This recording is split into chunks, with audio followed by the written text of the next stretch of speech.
My name is Catherine, and 6 months ago, I was rushing to catch the 6:15 train when a stranger called out my name. Not my current name, the one I'd legally changed after fleeing my abusive ex-husband 12 years ago. He approached me with tears in his eyes, saying we had been married in another lifetime, that he'd been searching for me for years. I dismissed him as delusional until he whispered 3 facts about my past that no stranger could possibly know, including the location of a birthmark only my ex and I knew about. What followed was a journey that forced me to question everything I believed about reality, fate, and the secrets I thought I'd buried forever. After decades of feeling powerless, I discovered a truth more extraordinary than anything I could have imagined, and it changed my life forever. If you've ever experienced a moment that defied explanation, or felt a connection that seemed to transcend time and space, you're not alone. On this channel, I share real stories of extraordinary encounters that challenge our understanding of reality. Stories of people who discovered hidden truths about themselves and the universe we live in. Subscribe now and turn on notifications to join our community of seekers and witnesses to the unexplainable. Some connections are too powerful to be contained in a single lifetime. My name is Catherine Miller, and I'm 58 years old. I'm sitting here in my study, surrounded by the evidence of a life I never expected to live. Books on quantum physics and past life regression, photographs that shouldn't exist, and a wedding ring from a marriage I don't remember. 6 months ago, I was Catherine Williams, a respected art history professor at Northwestern University, a divorcee with a carefully constructed life, and a woman who prided herself on her rational, skeptical approach to the world. I didn't believe in destiny or soulmates or lives beyond this one. I believed in what I could see, what I could prove, what made logical sense. That changed on a rainy Tuesday in February at the Ogilvie Transportation Center in downtown Chicago. I was rushing to catch the 6:15 Metro train to Evanston, my mind occupied with thoughts of the lecture I needed to finish preparing for the next morning. It was one of those bitterly cold Chicago evenings when the wind cuts through every layer of clothing and all you can think about is getting home to warmth and comfort. The station was crowded with commuters, all of us hurrying, all of us wrapped in our own concerns, barely noticing each other. I remember checking my watch, 6:08, and picking up my pace.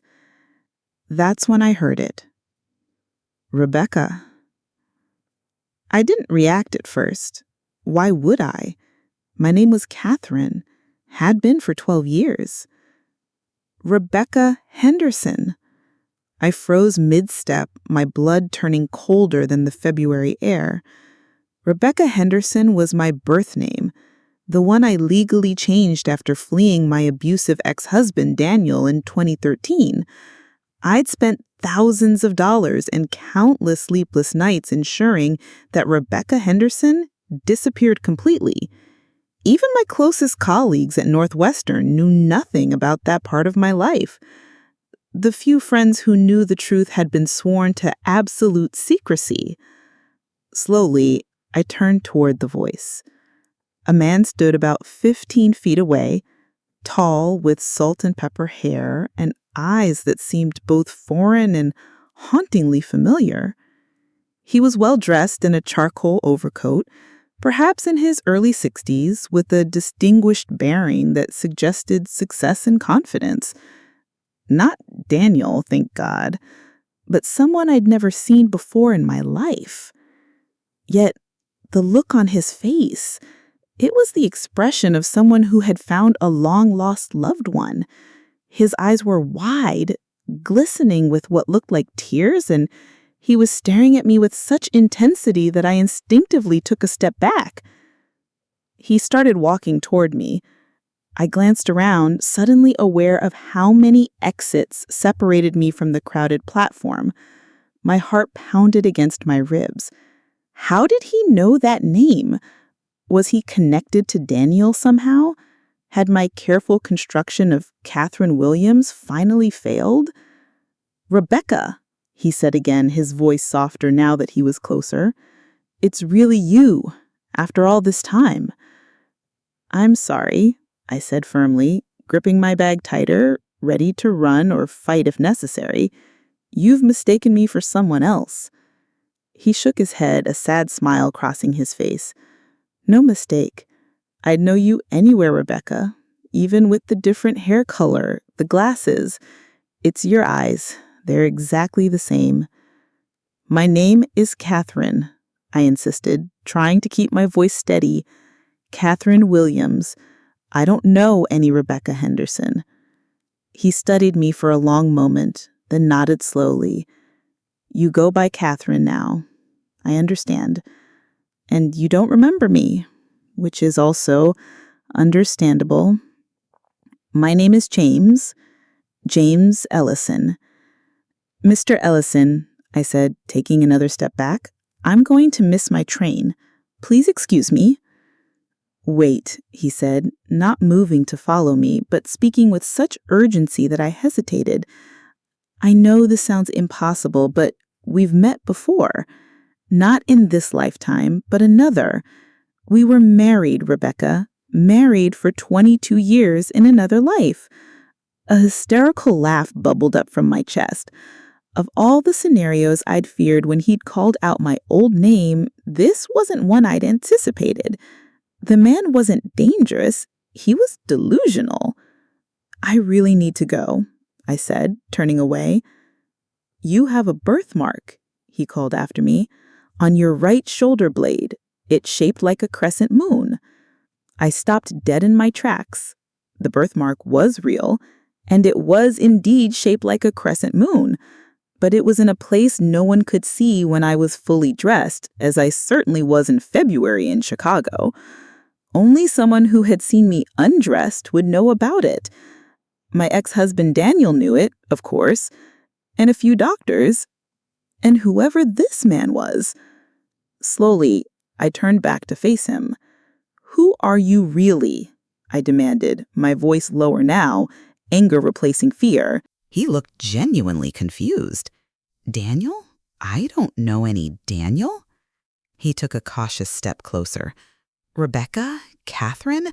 I know how this sounds, but I also know that you grew up in a blue house in Milwaukee, that your mother collected porcelain birds, that you broke your left wrist falling from a tire swing when you were 9. The blue house, my mother's ridiculous bird collection that I'd always hated, the tire swing accident. These weren't things a private investigator would easily discover. These were intimate details of a childhood I rarely discussed with anyone. My mouth went dry. "How do you know these things?" I whispered. "Because you told me," he said simply. "Not in this life, in another one, where we found each other earlier, where we had time." The station announcement system crackled to life. "Now boarding on track 5, 6:15 service to Kenosha, with stops at Ravinia, Highland Park, Lake Forest." My train. I should run for it, get away from this strange man with his impossible knowledge and even more impossible claims. Instead, I heard myself say, "There's a cafe across the street. You have 20 minutes to explain yourself before I call the police." The cafe was one of those characterless chains, all beige and soft jazz, but it was crowded enough that I felt safe sitting with a stranger. We found a small table in the corner, and I deliberately took the seat with my back to the wall, maintaining clear sightlines to both the exit and the barista counter. "Start talking," I said, not touching the coffee he'd insisted on buying me. "And if this is some elaborate con, you should know I have exactly $27 in my wallet and a credit card that will be canceled with one text message." James smiled, a warm, genuine smile that crinkled the corners of his eyes. "I'm not interested in your money, Catherine. I have plenty of my own." Then what do you want? He looked down at his own untouched coffee.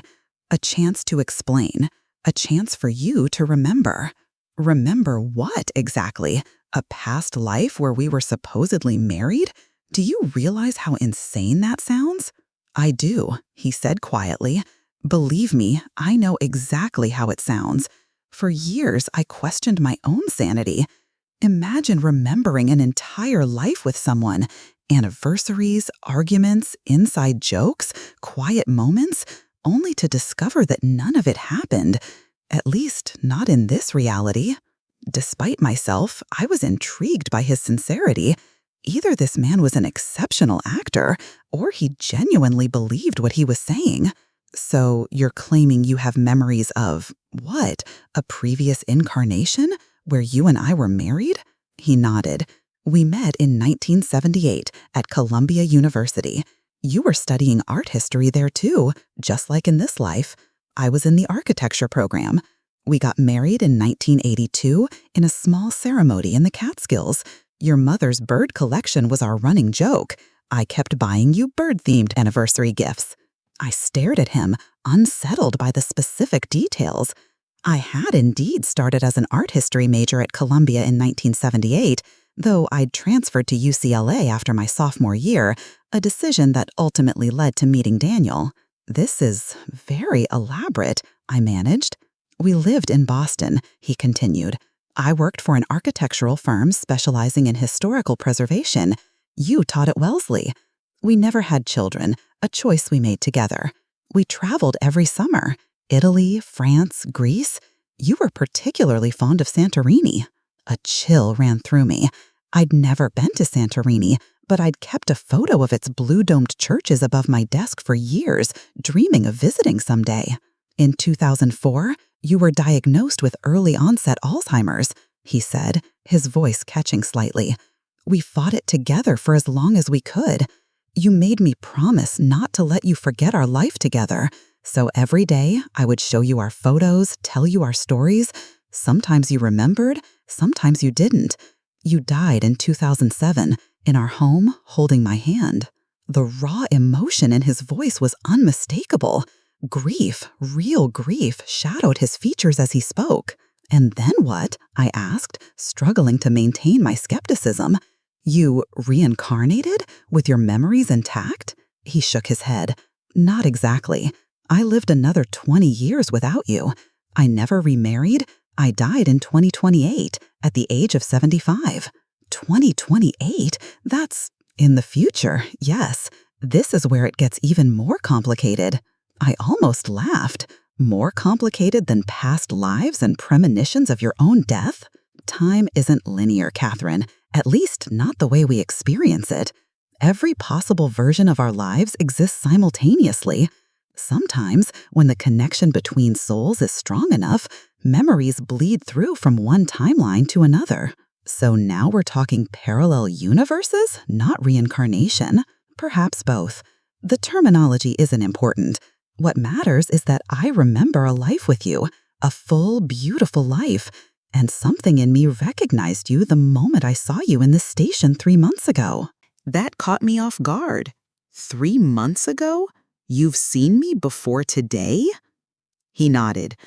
I've been coming to this station every Tuesday at 6:15, hoping to see you again. The first time was accidental.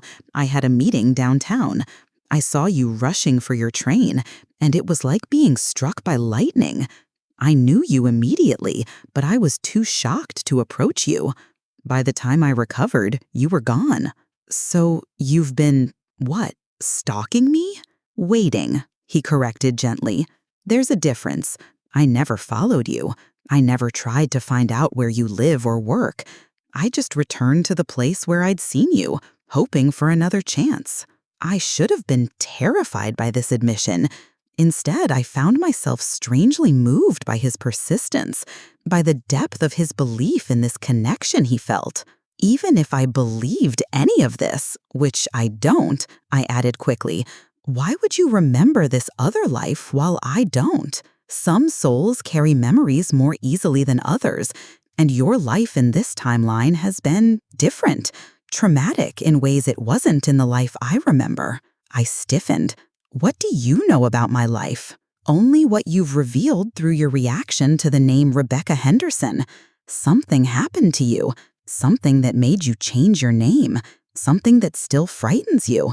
In the life I remember, you were never Rebecca Henderson. You were Rebecca Lawson until you became Rebecca Ellison when we married. I sat back, studying him carefully. There was nothing threatening in his demeanor, nothing that triggered the well-honed warning system I'd developed during my years with Daniel. If anything, I felt an unsettling ease in his presence, as if some part of me recognized him, even while my rational mind rejected the possibility. Let's say, hypothetically, that I don't immediately dismiss all of this as the delusion of a troubled mind, I said carefully. What exactly do you want from me? A chance, he said simply. A chance to know you in this life. Not as husband and wife. I understand those memories are mine alone. But perhaps as friends. I've missed you, Rebecca. Catherine, he corrected himself. Even if you never remember our other life together, I'd like to be part of this one, in whatever way you're comfortable with. I should have said no. I should have walked away and never looked back. Everything I'd learned in the 12 years since escaping Daniel warned against trusting strange men with unusual stories, no matter how compelling or seemingly harmless. Instead, I heard myself say, I have office hours at Northwestern tomorrow from 3 to 5, the Kresge Art Building, room 217. If you'd like to continue this conversation in a more professional setting, you can find me there. The relief and joy that flooded his face was almost painful to witness. Thank you, he said, with such sincerity that I found myself momentarily speechless. I'll be there. As I finally boarded a later train to Evanston, I tried to make sense of what had just happened. The rational explanation was that James Ellison was either a con artist with unexplainable access to my personal history, or a mentally ill man experiencing a remarkably detailed delusion that somehow incorporated accurate information about my life. Neither explanation felt satisfactory. For the first time in years, I found myself wondering about the rigid boundaries I'd drawn around what was possible and what wasn't. My academic career had been built on empirical evidence, on verifiable facts and logical conclusions. But there had been moments in my life, rare, fleeting moments, when I'd experienced something that defied easy categorization, a dream that came true in precise detail, a sudden knowing about a friend in trouble, confirmed minutes later by a phone call. The overwhelming sense of recognition I'd felt in certain places I'd never been before. I'd always dismissed these as coincidences or tricks of an overactive imagination. But what if they weren't? What if James Ellison, with his impossible story and his eyes that seemed to recognize something in me that even I couldn't see, was offering a glimpse into a reality larger and more complex than the one I'd limited myself to? By the time I reached my stop, I'd convinced myself that I was being ridiculous. James Ellison would not show up at my office hours. This strange encounter would fade into anecdote, a curious story to puzzle over occasionally but ultimately forget. But the next day, at precisely 3:15, there was a knock on my office door. "Come in," I called, looking up from the student paper I was grading. And there he was, just as well dressed as the day before, but more nervous now, holding a small package wrapped in simple brown paper. "You came," I said, unable to keep the surprise from my voice. "I said I would." He remained in the doorway, respecting the professional boundary. "Is this still a good time?" I gestured to the chair across from my desk. "Please." He sat, placing the package carefully on the edge of my desk. "This is for you. Not a gift exactly, more of a return. A return of what? Something that was once yours, in another life." I made no move to take the package. "Mr. Ellison, James, please, James. I agreed to this meeting because, frankly, I'm curious about how you know certain details of my life. But I need to be clear, I don't share your belief in past lives or parallel timelines or whatever you want to call it." He nodded. "I understand. I'm not asking you to believe anything you're not ready to accept. Just look at what's in the package, then decide. With cautious fingers, I unwrapped the brown paper to reveal a small, worn leather journal. The leather was cracked with age, the pages yellowed at the edges. I opened it carefully. Inside, in handwriting eerily similar to my own, was a detailed account of a life I'd never lived. The first entry was dated September 15th, 1978. First week at Columbia completed. Art history is everything I hoped it would be. Professor Harmon is brilliant, intimidating but brilliant. Met an interesting architecture student today in the campus coffee shop, James Ellison. He sketches buildings the way other people write love letters, with complete adoration. We're having coffee again tomorrow. I flipped through more pages, my heart racing. Entry after entry documented the developing relationship between Rebecca Lawson and James Ellison. Their first date at a small Italian restaurant in Greenwich Village. Their first argument over a misunderstanding over an ex-girlfriend. Their first "I love you" exchanged on a snowy night in Central Park. The details were vivid, specific, written in a voice that was unnervingly like my own inner monologue. But it wasn't my life. I'd never written these words. I'd never experienced these moments. "What is this?" I whispered, looking up at him. "Some sort of elaborate fabrication?" "It's your journal," he said quietly, "from the other timeline, the one where we met at Columbia and stayed together." "That's impossible. This journal looks decades old." "It is decades old, from my perspective. But how?" When the memory started coming back to me 5 years ago, physical objects sometimes appeared as well. Little things at first, a ticket stub from a concert we attended, a seashell you collected in Cape Cod. Then larger things, your favorite coffee mug, the throw pillow you embroidered for our 10th anniversary, and finally, this journal. I closed the book carefully, trying to process what he was saying. "You expect me to believe that objects from another timeline, another reality, just materialized in this one?" "I know how it sounds," he acknowledged, "but consider the alternative explanations. That I somehow manufactured an aged journal and perfectly forged handwriting similar to yours, filled with detailed entries about a life we never shared. To what end?" He had a point. The effort required to create such a forgery would be enormous. And for what purpose? We were sitting in my office at a prestigious university. If he'd wanted to harm me, there were far easier ways than this elaborate ruse. "May I asked, indicating the journal again.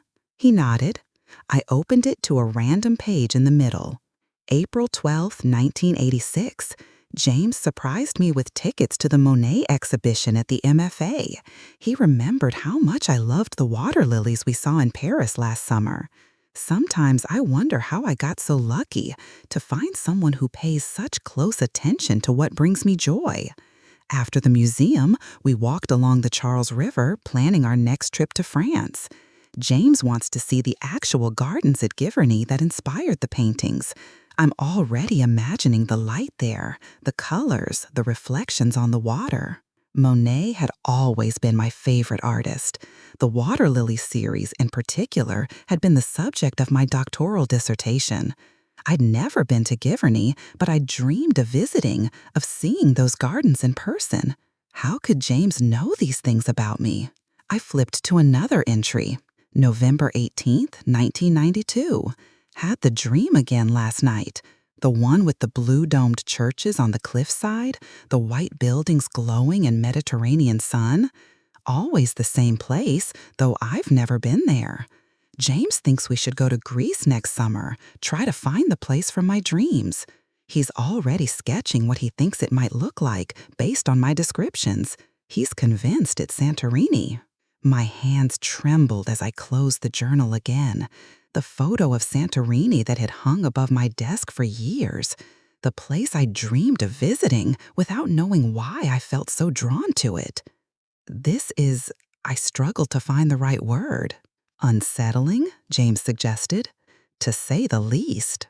I felt the same way when the memories started coming back to me. I thought I was losing my mind. I went to doctors, therapists, had brain scans done.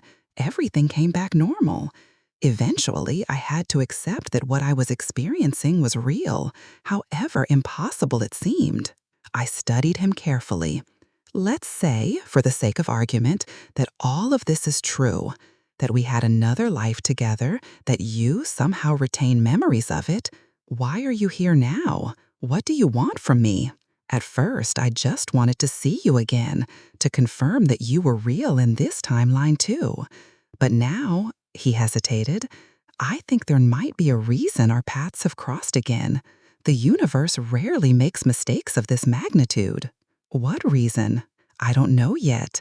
But in my experience, when doors like this open, it's usually because we're meant to walk through them. I should have been terrified by the implications of what he was saying.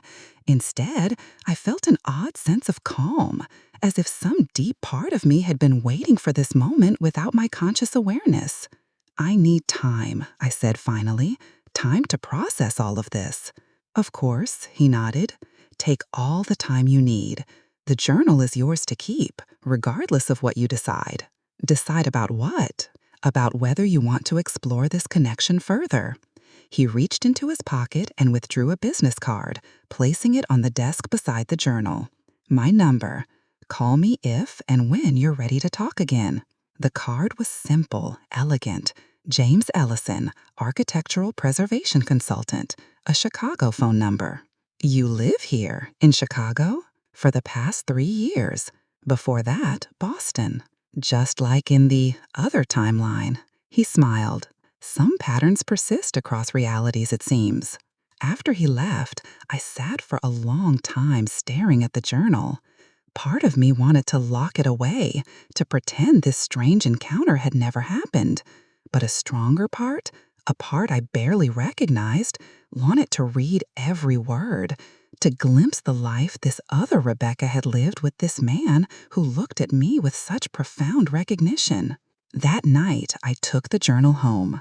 I told myself I was simply going to examine it more carefully, to look for inconsistencies or clues that might expose it as a forgery. Instead, I stayed up until dawn, reading every entry, tracing the life of a woman who shared my name and my handwriting, but whose choices had led her down a completely different path than mine. She'd never met Daniel Henderson, never suffered the years of escalating abuse that had nearly broken me. She'd never had to flee in the night, change her name, rebuild her entire identity from scratch. She'd had a life of love and work and travel, a partnership of equals with a man who seemed to adore her. As the first light of morning filtered through my blinds, I found myself crying, grieving for a life I'd never lived, for happiness I'd never known. And beneath the grief, a question I couldn't silence. Was it possible that this life could still be mine, in some form? Not the exact life documented in the journal, but one that echoed its essential quality of love and mutual respect. I didn't call James that day or the next. I needed to verify whatever could be verified, to reassure myself that I wasn't being manipulated or deceived. First, I researched James Ellison. He was exactly who he claimed to be, a well-respected architectural preservation consultant with an impressive portfolio of restored historical buildings across the Northeast. He'd moved his practice to Chicago 3 years ago, just as he'd said. Before that, Boston for nearly 20 years. His credentials were impeccable. Articles he'd written on historical preservation appeared in several prestigious architectural journals. Next, I looked into the specific details mentioned in my journal. The Italian restaurant in Greenwich Village where Rebecca and James had their first date, it had existed in the late 1970s, though it had closed in 1992. The Monet exhibition at the MFA in Boston in 1986, it had indeed taken place, running from March to May of that year. Small details, easily researched, but consistent with the timeline described in the journal. After a week of investigation, I found nothing that contradicted James's story. Of course, the core of his claim that he remembered another lifetime with me was inherently unprovable, but everything surrounding that claim checked out. Finally, 10 days after our meeting in my office, I called him. "I'd like to talk," I said when he answered, "in person." "Name the time and place," he replied, no pressure in his voice, just quiet patience. We met at the Art Institute, neutral territory, public, but with enough privacy for conversation. I found him in the Impressionist Gallery, standing in front of Monet's water lilies. Of course. "Thank you for calling," he said as I approached. "I'm still not sure why I did," I admitted. "What did you think of the journal?" "I think it's either the most elaborate hoax I've ever encountered or the most extraordinary evidence that reality is far stranger than I've allowed myself to believe." He smiled. "And which way are you leaning?" "I honestly don't know." I turned to look at the painting rather than at him. "But I've spent the past week trying to find holes in your story, and I haven't found any yet." "I'm not sure whether to be relieved or concerned that you've been investigating me," he said with a slight laugh. "Can you blame me? You've upended everything I thought I knew about, well, everything." "No, I don't blame you at all. I would have done the same." We stood in silence for a moment, both contemplating the painting before us. "In the other timeline," I said finally, "was I happy?" His expression softened. "Yes. Not every moment, of course. We had our struggles, our arguments, but yes, you were happy. We both were." "I haven't been," I admitted, the words escaping before I could reconsider them. "Happy, I mean, not for a very long time." He didn't respond immediately, seeming to understand that this confession wasn't an invitation for immediate solutions. "The journal doesn't mention Daniel," I continued. "The Rebecca in those pages never met him." "No, she didn't. She stayed at Columbia instead of transferring to UCLA. Our paths crossed earlier in that timeline." I took a deep breath.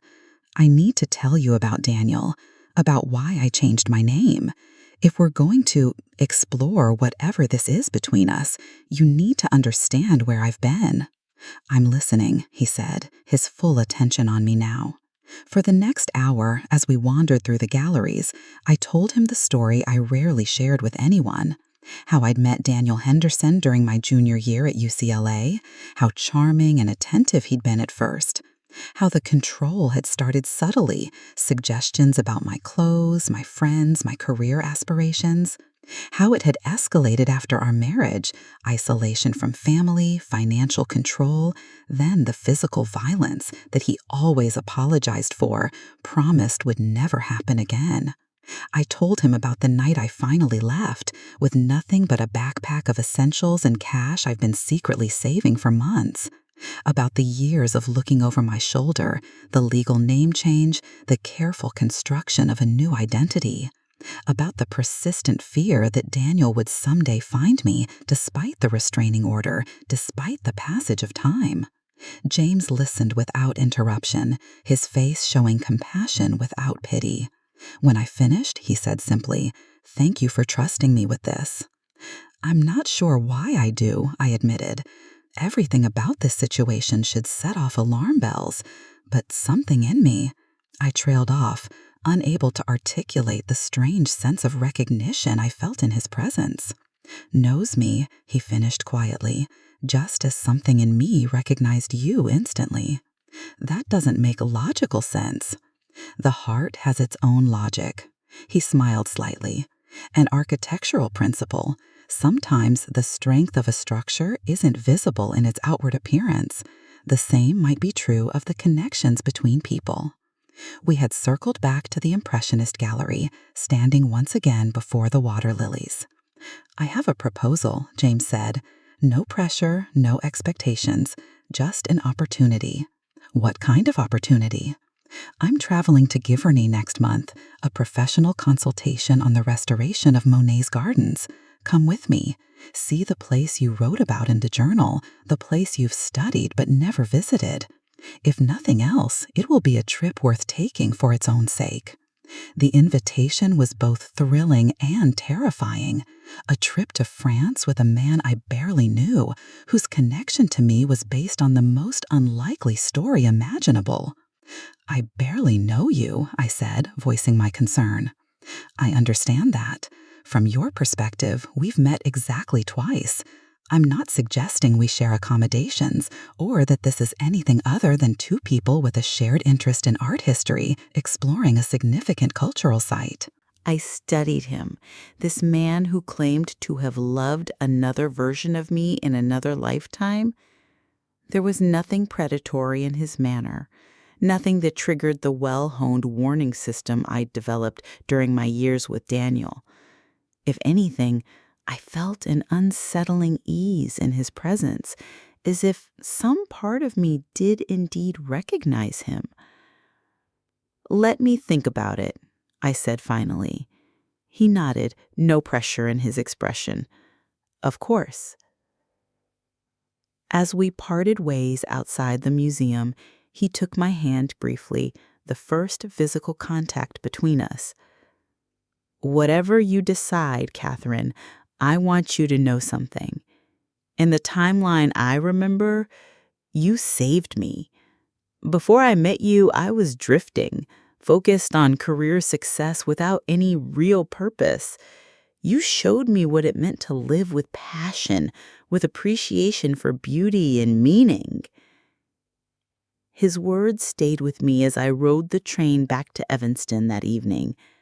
The idea that I, or some version of me, had profoundly affected another person's life in such a positive way was both foreign and deeply appealing. Daniel had always made me feel small, inconsequential except as an extension of himself. The academic world valued my scholarship but knew little of me as a person. The thought that somewhere, in some reality, I had been truly seen and valued for who I was? 2 days later, I called James and accepted his invitation to Giverny. The trip was scheduled for early April, perfect timing to see the gardens beginning to bloom. We would fly to Paris, spend 2 days in the city, then travel to Giverny for 3 days while James consulted on the restoration project. Everything was arranged with meticulous attention to my comfort and independence. Separate hotel rooms, flexible itineraries that allowed me to explore on my own if I wished, clear boundaries that respected my lingering caution.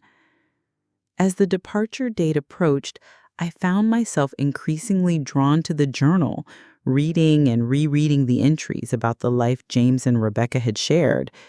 There was an entry about their trip to Giverny in the summer of 1986. The gardens exceeded even my imagination. The famous Japanese bridge, the water lilies floating like dreams on the surface of the pond, the play of light through the weeping willows.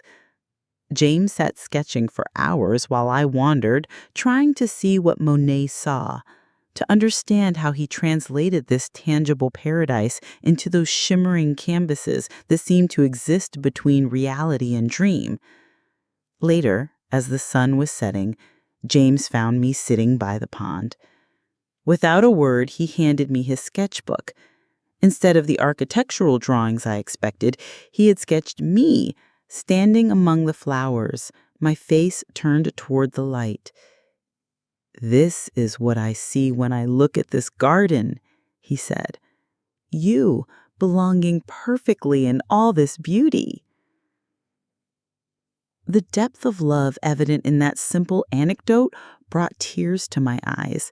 No one had ever seen me that way, as someone who belonged in beauty, who enhanced rather than diminished it. Daniel had been meticulous about pointing out my flaws, ensuring I never felt quite good enough.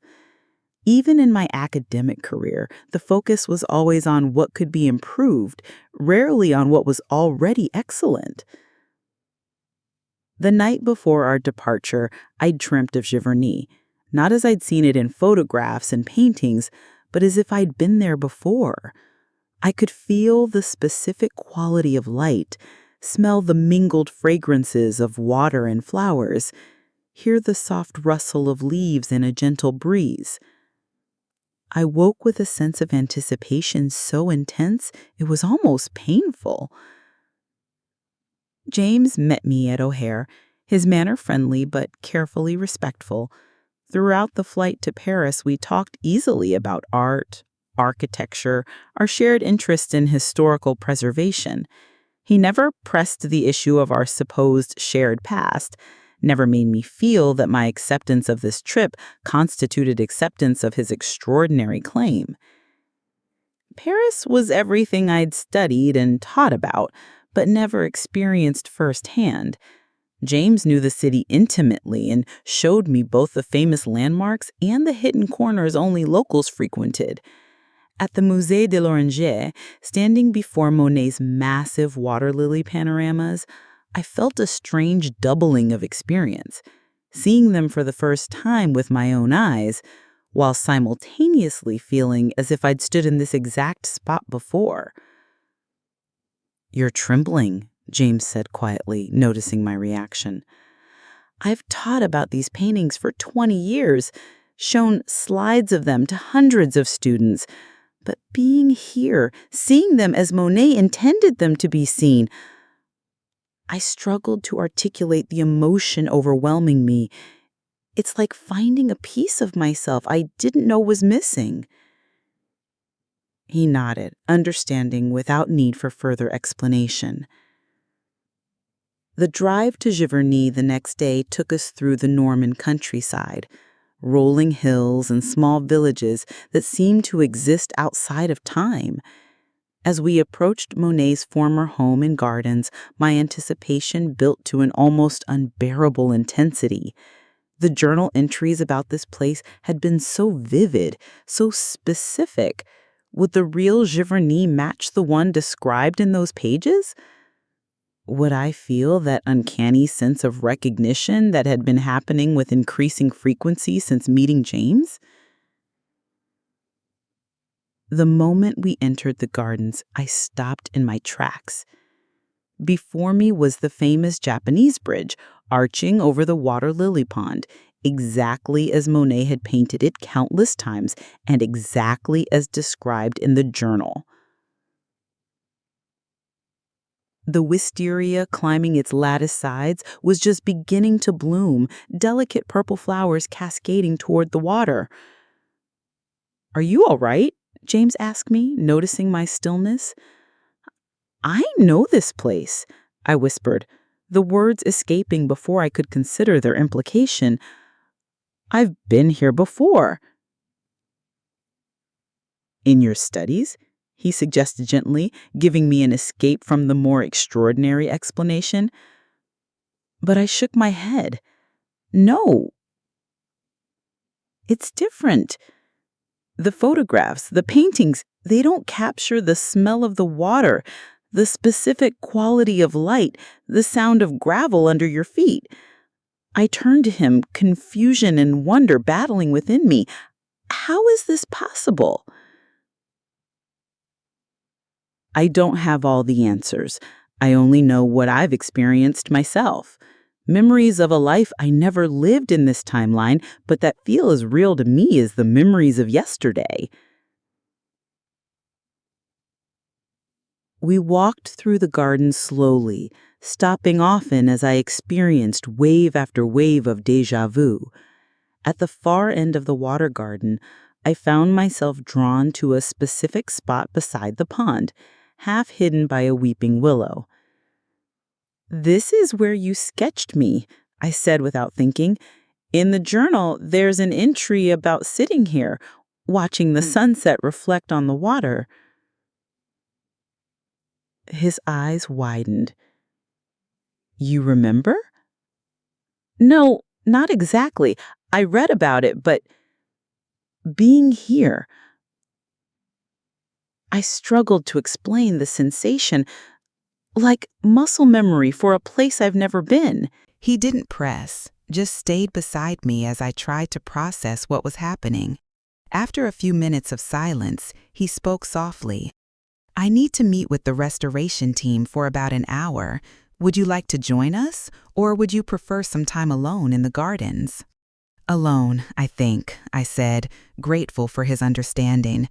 I need to absorb all of this. After he left, I wandered through both the water garden and the flower garden closer to the house, allowing myself to be fully present in the experience without trying to analyze it. In the Clos Normand, with its carefully orchestrated riot of spring flowers, I found a small bench partially hidden by climbing roses not yet in bloom. I sat down, closing my eyes and letting the sun warm my face. That's when it happened, the first clear flash of memory that wasn't from the journal, wasn't from photographs or paintings or academic studies. James and I, sitting on this very bench, his arm around my shoulders, a light rain beginning to fall, his jacket draped over both of us as we laughed and ran for shelter, hand in hand. The memory was so vivid, so specific in its sensory details that I gasped aloud. This wasn't déjà vu or imagination. It had the concrete quality of true recollection. The slight chill of the rain, the rough texture of James's wool jacket, the particular sound of his laugh echoing among the flowers. I opened my eyes, half expecting to find myself back in that moment, but the garden around me was unchanged, beautiful, serene, and firmly rooted in the present. Yet the memory remained, as clear and undeniable as any from my actual past. For the remainder of the afternoon, I experienced more of these flashes, brief, intense glimpses of another life that felt unquestionably mine. James and I having lunch at a small cafe in the village, walking along the Seine in Paris, stopping to watch street artists, falling asleep on his shoulder during a train ride, waking to find him smiling down at me. When James returned from his meeting, he found me sitting again by the water lily pond, my expression one of stunned revelation. "Catherine," he said, concern in his voice, "is everything all right?" "I remembered," I said simply, looking up at him. "Not everything, just fragments, but they weren't from the journal. They were mine." The hope that flared in his eyes was almost painful to witness. "What did you remember?" I described the memories that had surfaced, each one small but significant. With each description, his expression grew more tender, more vulnerable. "The rain," he said when I mentioned the memory on the bench, "it was unexpected. The forecast had been clear. You were wearing that blue dress you loved, and you were worried about it getting ruined." A detail I hadn't remembered, but as soon as he mentioned it, I could see the dress, feel its fabric against my skin. "How is this possible?" I whispered. "I don't know," he admitted, "but I've learned not to question gifts too closely." We stayed until the gardens closed, walking in comfortable silence, occasionally sharing observations or questions. As we drove back to our hotel in a nearby village, I felt a profound shift occurring within me, as if two separate streams of experience were beginning to merge into a single river.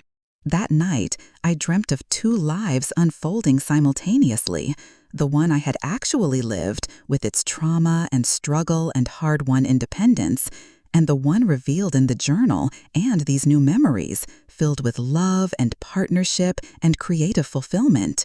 In the dream, these lives were represented by two paths through a forest, sometimes diverging widely, sometimes running parallel, occasionally crossing. I woke with the certainty that both lives were equally real, equally mine, though experienced in different timelines or dimensions.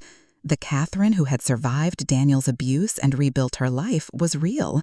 The Rebecca who had met James at Columbia and shared 22 years with him was also real. Somehow, impossibly, I was both women. Over breakfast, I shared this revelation with James. "I believe you now," I told him, my voice steady despite the enormity of what I was acknowledging. "I believe that we knew each other in another life or timeline or whatever we want to call it.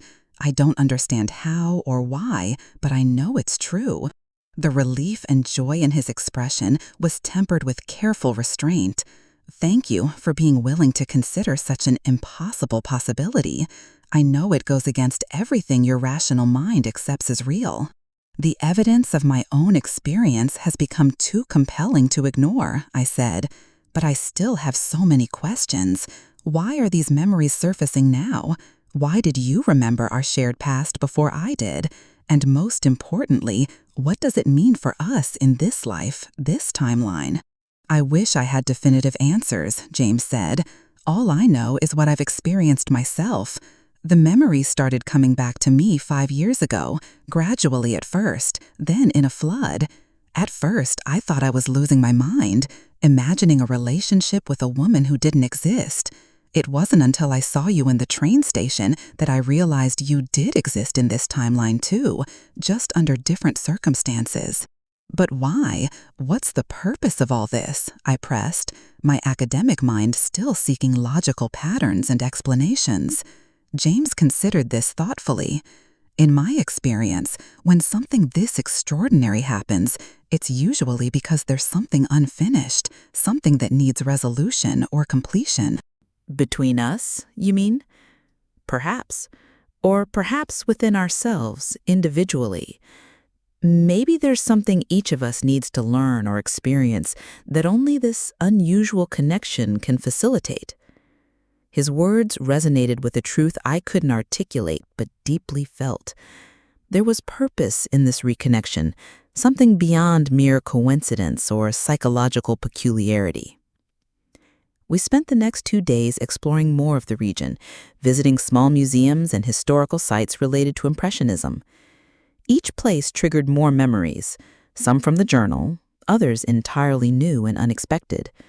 With each recollection, my resistance diminished and my acceptance grew. On our final evening in France, we had dinner at a small restaurant overlooking the Seine. As we finished our meal, James reached into his pocket and placed a small velvet box on the table between us. "This isn't what you might think," he said quickly, noticing my startled expression. "It's not a proposal. It's another return." Cautiously, I opened the box. Inside was a ring, a simple band of white gold with a small, perfect pearl. I recognized it immediately from a description in the journal, the wedding ring James had given Rebecca in that other life. "It appeared about a year ago," James explained, "like the journal and the other objects. I've kept it safe, waiting for the right moment.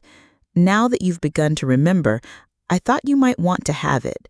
Not as a symbol of any commitment in this life, but as tangible evidence of the connection we've discussed."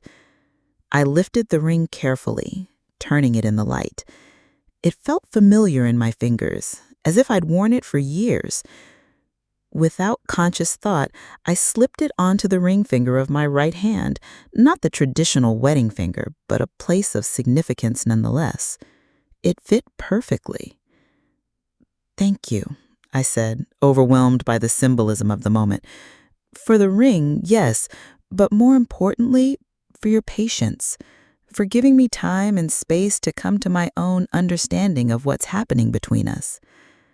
Time and space are apparently more flexible than either of us once believed," he said with a gentle smile.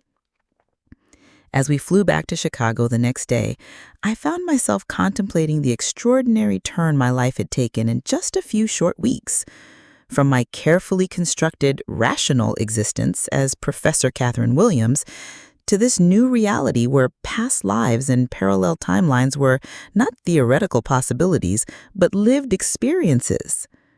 What did it mean for my future, for my relationship with James? I had no clear answers, only the certainty that I couldn't return to my former limited understanding of reality. Whatever happened next, I would be moving forward with eyes open to possibilities I had never before considered. Upon our return to Chicago, James and I established a new pattern of connection, not rushing into anything, but not denying the extraordinary bond we shared either. We met for dinner once or twice a week, attended concerts and exhibitions together, gradually building a relationship that honored both our shared past in another timeline and our separate journeys in this one. The memories continued to surface, sometimes triggered by specific places or experiences, sometimes arriving unbidden in dreams or quiet moments. I began keeping my own journal, documenting these recollections as they emerged, creating a bridge between my two lives. About a month after our return from France, as we were walking along Lake Michigan one evening, James asked the question I'd been anticipating.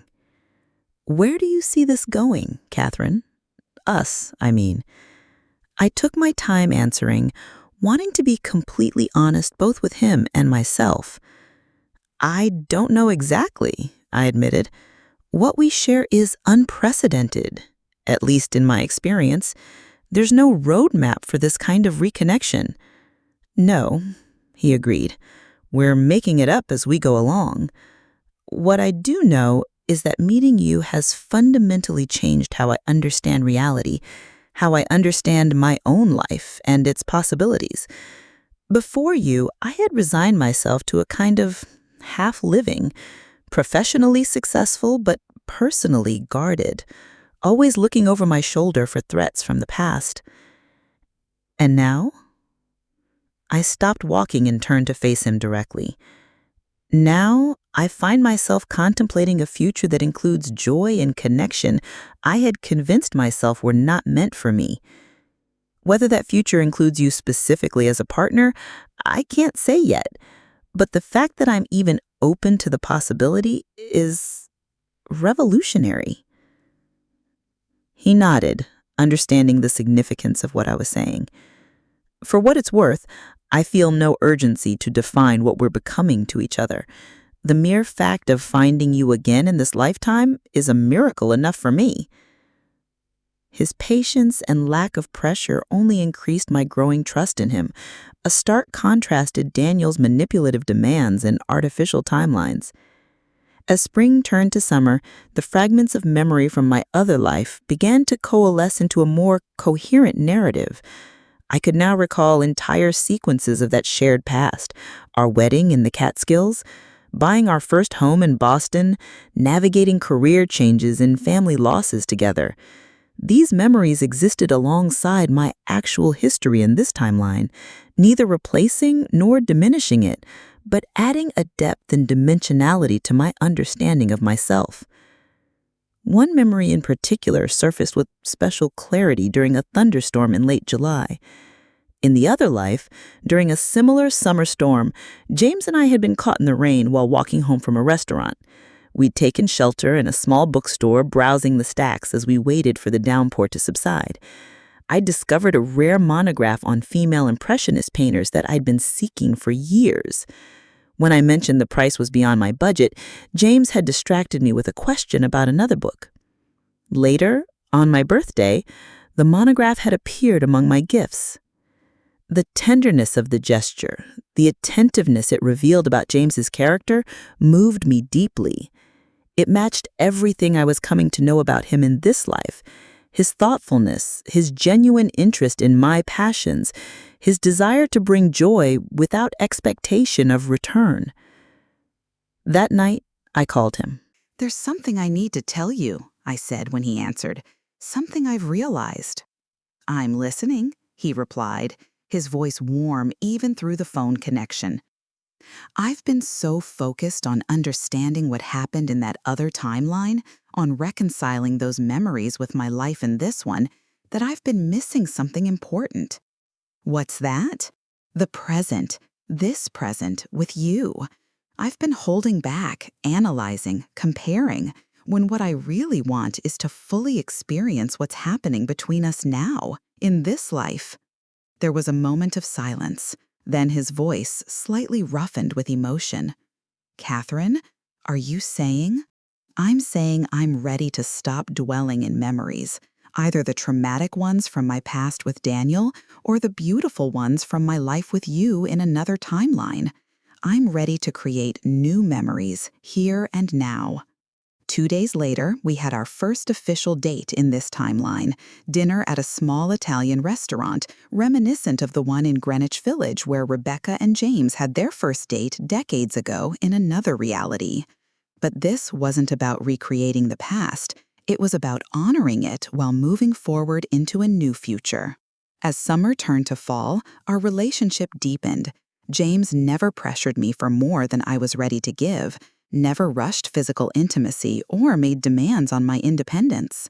Instead, he demonstrated day by day that he was a man I could trust, with my history, with my present, and potentially with my future. In October, 6 months after our trip to Giverny, I invited him to my home for the first time, a significant step given my history of maintaining strict boundaries between my professional and personal lives. As we sat on my balcony overlooking the lake, sharing a bottle of wine and comfortable conversation, I felt a sense of rightness that transcended explanation. "James," I said during a lull in our discussion, "I've been thinking about what you said months ago, about how, when something this extraordinary happens, it usually means there's something unfinished, something that needs resolution." "I remember," he nodded.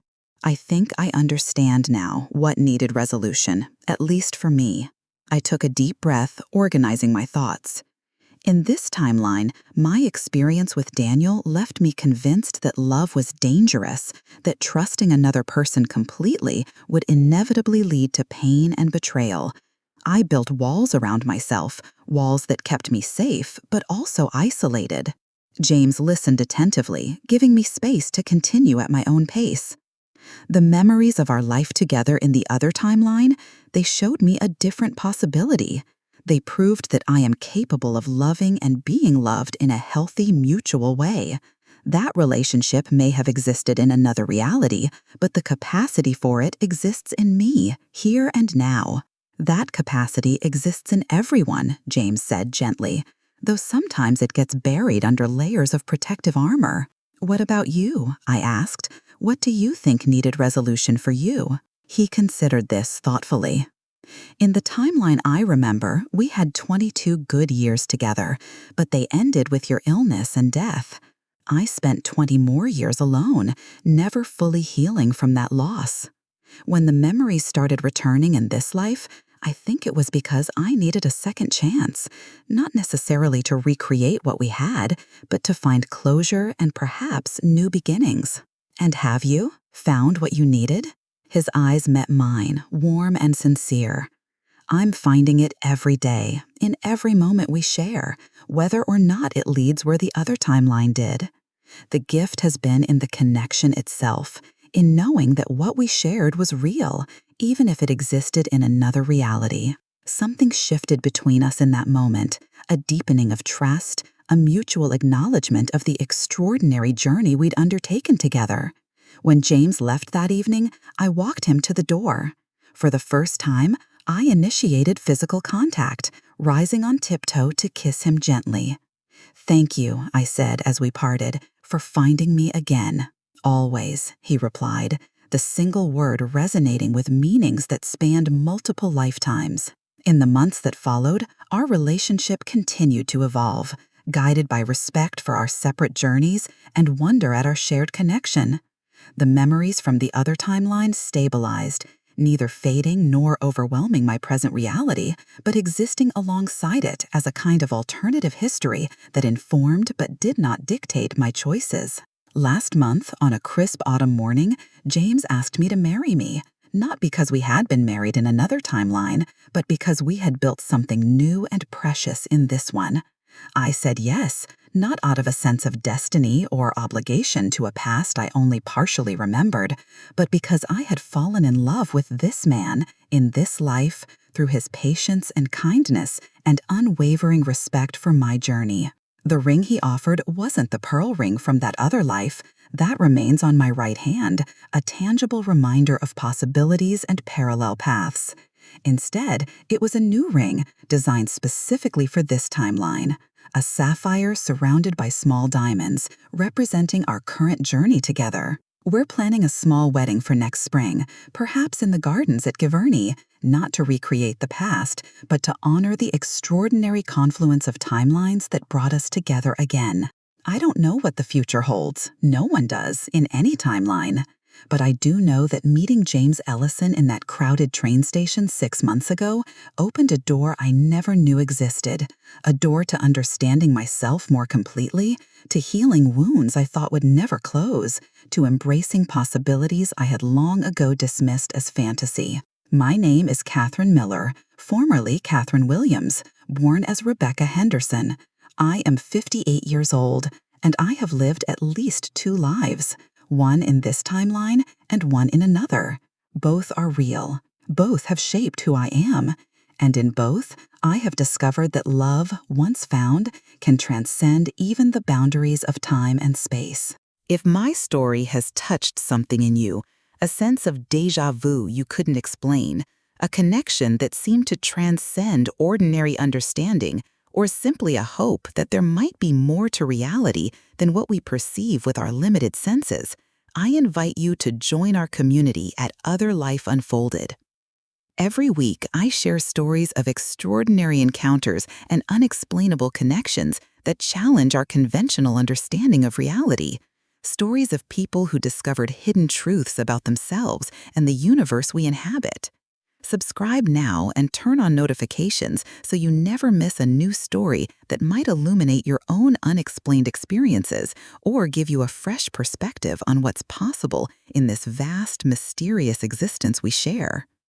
And if you've had your own encounter with something that defies ordinary explanation, a recognition that goes beyond logic, a connection that seems to span lifetimes, share your experience in the comments. Sometimes the most profound healing comes from knowing we're not alone in our extraordinary journeys. Remember, some connections are too powerful to be contained in a single lifetime. Some truths wait patiently across time and space until we're ready to recognize them. Your story may be just beginning.